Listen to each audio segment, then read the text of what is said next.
इतने सुंदर हैं ठाकुर जी। वर्णन आता है कि नाल छेदन होता है ना, नाभि का छेदन होता है, तो नाल छेदन करवेवारी को बुलावे गए। बोले भैया नंद जी के लाला भयो है, नाल छेदन करनो है। तो नाल छेदन करवेवारी बोली ऐसे ना जाऊंगी, मैं मोटी दक्षिणा लूंगी। नंद बाबा बोले कहा चाहिए तो बता दे। खूब सारी सामग्री बता दी, माने इतनी गैया चाहिए, इतने रत्न चाहिए, इतने आभूषण चाहिए, नवलखा के इतने हार चाहिए। वो वाहुए लगी कि भैया इतने दिनों बाद मांगवे को मिलो, पीछे मत हटो। नंद बाबा बोले तू जो कहेगी सब देंगे, तू चल एक बार वह बालक को नाल छेदन कर दे। महाराज इतनी अदा में अदब में पालकी मंगवाई, पालकी में बैठ करके जय घोष कराती, भाई कीर्तन मंडली आगे पीछे चलवाती, भाई जा रही है नाल छेदन करवे, क्योंकि वह पता चल गई है कि जरूरत है और ये कोई सामान्य नहीं है, ब्रज के राजा हैं, इनते तो जितना हो सके मांग लो। जैसे ही उतरी पालकी में थे, नंद बाबा तो कह रही है, जैसे आजकल लोग कहते थे ना 50% पहले दे दो, नंद बाबा तो कह रही है पहले मैंने जितना बताया हो को आधो पहले दो, तब भीतर जाऊंगी। नंद बाबा बोले अरे मैया तू चल तो सही, सब देंगे तो को। इतनी उमड़ घुमड़ के, इतनी अदा में, इतने अभिमान में चल करके आ रही है।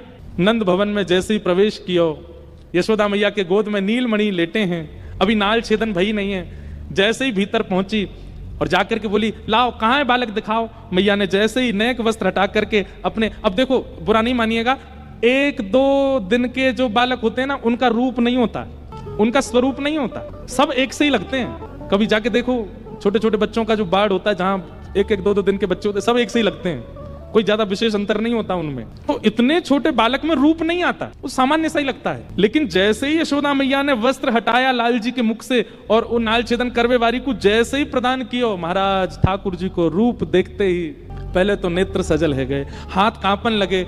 जैसे ही ठाकुर जी वाकी गोद में पधराए, इतनो प्रेम उमड़ गयो, इतनो आनंद उमड़ गयो वाके चित्त में, नेत्रन से अविरल अश्रुधार गिरने लगे। धीमे से नाल छेदन कियो और नाल छेदन करवे के बाद हृदय से लगा करके, या तो यशोदा जी को अवसर मिलो है या वह नाल छेदन वारी को अवसर मिलो है। हृदय से जैसे ही लाल जी लगाए और लाल जी लगा करके पुनः यशोदा जी को दिए। इतने में ही नंद बाबा आए, जितनी सामग्री वाने बताई सब लेके संदूकन में बढ़िया हीरे जवाहरात रत्न लेकर के आए, आकर के सन्मुख रख दिए, ले जाओ आपने जो दक्षिणा बताई सब व्यवस्थित है।